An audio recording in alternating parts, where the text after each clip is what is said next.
सरकार के लिए बड़े क्रूशियल मिनिस्टर है कि यूपीए की सरकार नहीं, एनडीए की सरकार है, यहाँ इस्तीफे नहीं होते मंत्रियों के। तो इस्तीफा कोई मांगे इसकी जरूरत ही नहीं थी।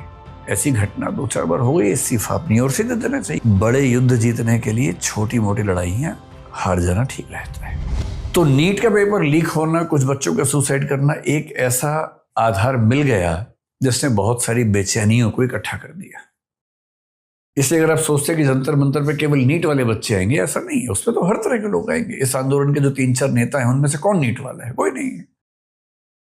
वो तो जो समाज में बहुत लोग अलग अलग वजहों से नाराज हैं, उन सबकी नाराजगी को एक मंच मिलने वाली बात है। और इसकी शुरुआत कहां से हो रही है? एक ऐसे कथन से जिससे बचा जा सकता था। मैं सोचता हूं कि अगर एक ऐसा कथन उनके देने से इतनी बड़ी पार्टी बन गई नाराजगी में, तो उन्हें बहुत केयरफुल हो जाना चाहिए था कि ऐसी गलती फिर ना हो। सरकार ने कोशिश की कि किसी तरह से इस्तीफे वाली बात से मामला हट जाए, जैसे कि सोनम वांगचुक की स्टेटमेंट से ऐसा लगा भी। पर ये बच्चे अड़ गए हैं कि हम तो इस्तीफा लेके मानेंगे।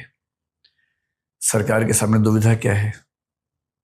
एक तो धर्मेंद्र प्रधान, ये सरकार के लिए बड़े क्रूशियल मिनिस्टर है, तो सरकार हर तरह से कोशिश कर रही है कि इस्तीफा ना देना पड़े। वो ओबीसी का बड़ा चेहरा है, ओडिशा में इतने साल के स्ट्रगल के बाद मुख्यमंत्री इस पार्टी का बना, उसकी बड़ी भूमिका उनके पास रही। वो सब बातें एक तरफ है। शिक्षा मंत्री के तौर पर बाकी मामलों में शायद उनका काम बाकी पहले के मंत्रियों से बेहतर है, वो भी एक पक्ष सरकार के पास हो सकता है। पर अब सवाल ये रहा नहीं है। ये सवाल तो तब है जब कोई ऐसा मुद्दा ना फंसे। अब तो ये साख की लड़ाई हो गई है, नाक की लड़ाई हो गई है। और जो सरकारें बहुत कॉन्फिडेंस में होती हैं वो आमतौर पर इस्तीफे देती नहीं हैं। पिछले साल मेरे ख्याल से राजनाथ सिंह साहब ने एक स्टेटमेंट दी थी कि यूपीए की सरकार नहीं, एनडीए की सरकार है, यहाँ इस्तीफे नहीं होते मंत्रियों के। ये स्टेटमेंट दी थी उन्होंने।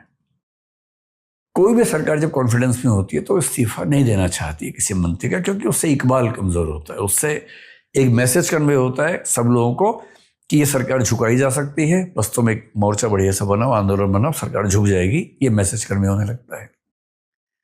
तो सरकार तो पूरी कोशिश करती है, करेगी कि इस्तीफा ना हो। आंदोलन करने वाले इससे नीचे मानने को ही तैयार नहीं है। तो अब ये मामला नाक की लड़ाई जैसा, साग की लड़ाई जैसा है। अब इसमें होगा क्या, कहना बड़ा मुश्किल है क्या होगा। मतलब मेरा ख्याल है कि अगर मैं उस जगह होता या कोई और व्यक्ति शायद होता, तो इस्तीफा कोई मांगे इसकी जरूरत ही नहीं थी। ऐसी घटना 2-4 बार हो गई, इस्तीफा अपनी ओर से दे देना चाहिए। और पहले हमारे देश में ऐसी परंपरा नहीं है। बहुत लोगों ने इस्तीफे दिए हैं। रेल की एक दुर्घटना होती थी, रेल मंत्री का इस्तीफा होता था। हमने ऐसा, जब हम स्कूल कॉलेज में रहे, ऐसी कई घटनाएं हमने देखी हैं। तो अब सरकार क्या करेगी? देखिए, ये सरकार की इमोशनल इंटेलिजेंस की एक परीक्षा है। और मेरा ख्याल है कि अगले 1-8 साल में ऐसा कोई प्रश्न केस स्टडी के चेहरे में थोड़ा घुमा फिरा के आपके सामने आएगा, और अगले 8-10 दिन में शायद कोई फैसला निकले। लेकिन इमोशनल इंटेलिजेंस में एक फॉर्मूला ये भी होता है, बड़े युद्ध जीतने के लिए छोटी मोटी लड़ाइयां हार जाना ठीक रहता है। और यदि कोई छोटी मोटी लड़ाई इतनी बड़ी हो जाए कि उससे सब कुछ खत्म हो सकता हो, तो कभी कभी अपमान का घूंट पी के, या ये मान के कि अंततः बच्चे तो सारे देश के बच्चे हैं, एक आध स्टेप पीछे लेना कोई बहुत बुरी बात नहीं है। मेरी समझ में इससे देश के बच्चों के बीच में एक बड़ा अच्छा मैसेज भी जाएगा कि सरकार हमारी बात सुनती है, समझती है और समाधान करने में तत्पर रहती है।